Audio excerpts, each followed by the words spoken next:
All right, guys, Coach Adrian here, and this is another Brute Shoot.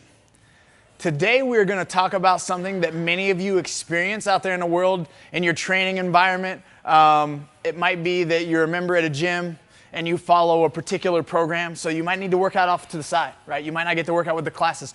Or you might be a competitive athlete that is pursuing the highest level of fitness that you can. You want to make it to regionals. Maybe you have been a regional athlete and you want to make it to the CrossFit Games. So you're putting in more effort, more volume, and more work than your peers. This leaves you training off to the side or by yourself in your garage. Or maybe you're just that garage athlete that doesn't even have a gym membership. You've been following CrossFit.com for a while, or you've just been writing up your own workouts, or again, you follow Brute Strength Training or one of the other many methodologies that is out there in regards to training programs. But the point is, we're going to focus on talking about training alone today.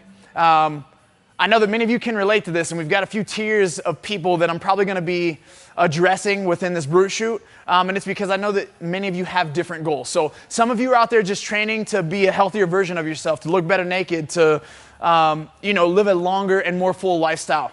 And then some of you are out there pursuing other human dominance, right? And what I mean when I say that is that you're looking to pursue the CrossFit Games. So you're not looking to increase your fitness just for fun. You're not looking to increase your fitness to have a higher capacity to ride bikes and pick up your grandchildren and all these great things, but you're taking everything to a whole nother level, right? In fact, it's probably going to be exponential in your pursuit of this sport. Now, that pursuit needs to be relentless. And I'm going to tell you right now that most of you athletes are going to have to put in a good chunk of time training alone. So what's that going to look like for you, right? The first thing that we got to address is, how do you find the motivation? There are many athletes that I interact with that are part of the Brute Strength community. They send me emails via check-in. We'll have Skype calls. I get to interact with them, maybe even on the phone sometimes. And they're like, Coach, I'm really struggling with training alone and finding my motivation. Or some days I'm just tired and I don't have it. And I'm going to be here to tell you guys right now that if you're pursuing this sport at a competitive level, every day you have to have it, right? And what that might look like is very different for other people. Maybe it's sitting down and you writing down your why. Like, what is the true reason that you're pursuing this? And maybe it's that you need to reflect that every day before you go into the gym. Maybe for some people, it's the fact that you need to just harden up a little bit. And when you're tired and you're sore and you're beat up, you need to realize that there are other athletes putting in much more work than you, smarter than you, and sometimes harder than you, right? So when you feel beat up and you don't feel like you have it going into the gym, you have to find it.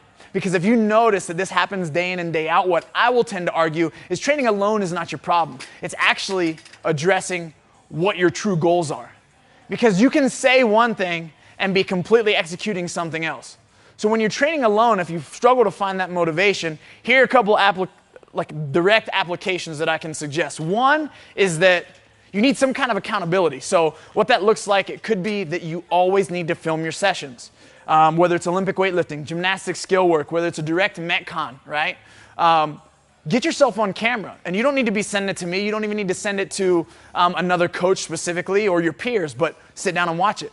Like, become a student of the game for yourself. One, this is going to up the intensity because you know there's going to be eyes on this in some capacity. If it does help you sending it to a coach, send it to a coach. Hopefully you've created some kind of relationship with that, or send it to a friend. Be like, hey man, I hit this workout. I'd love for you to watch it. Give me some advice. It doesn't take much in order for when that clock to go 3, 2, 1, go, and then you hit this workout, to just know that anyone else in the whole world is going to be there watching you. It will help push you just a tad bit more. Another thing that it's going to help do is really get a good idea and look on, like, where's your intensity at? How many breaths are you taking before you pick up the bar? How many times are you really breaking up those pull-ups when you need to, or is it going to be something more on a comfort level thing? Like, are you just finding the easy way out, or is there a strategic motive behind everything that you do in a workout? And you can digress in watching that film and just be able to assess directly, like, hey, is it true? Am I breaking up things with purpose, or am I doing it just because I feel uncomfortable, right? So I say film yourself. The second one is try to have some kind of accountability. And I'll tell you right now, I know a slew of the top athletes in the entire world. They don't work out together. They don't even get a chance to film each other or watch each other on film, right? They might not be at the point where they're doing those things because they got a strong why. They're very motivated, but they will do this. They'll get together, a text chain or a text thread, and they'll be sending workouts to one another. So even though you're working out by yourself, like maybe you're sending it to a couple buddies at another gym. And then that's going to challenge them to do your workout. But then it's also going to challenge you to complete that workout at a faster time because they're going to ask you what you got. And then they're going to be out there trying to die to beat it, right? So there are a couple things there. when it comes to you training alone and not being able to have coaching, this is something, guys, that is one of those deals where it's kind of like the make or break, right? I myself started CrossFit without having a coach anywhere near me. I was very unfamiliar with the true methodologies of what CrossFit was. It was only what I assumed it was. I followed some main site stuff. I followed some CrossFit football stuff. But what I was truly missing wasn't necessarily the capacity or the intensity, because I really like to suffer. I really like to beat other people's times. But I had nobody working with me on the technicalities of the sport. So my Olympic weightlifting was lacking. My gymnastics was lacking. And there are clearly even some technicalities in like general modality work with rowing and swimming and those kind of things that I really struggled with early on.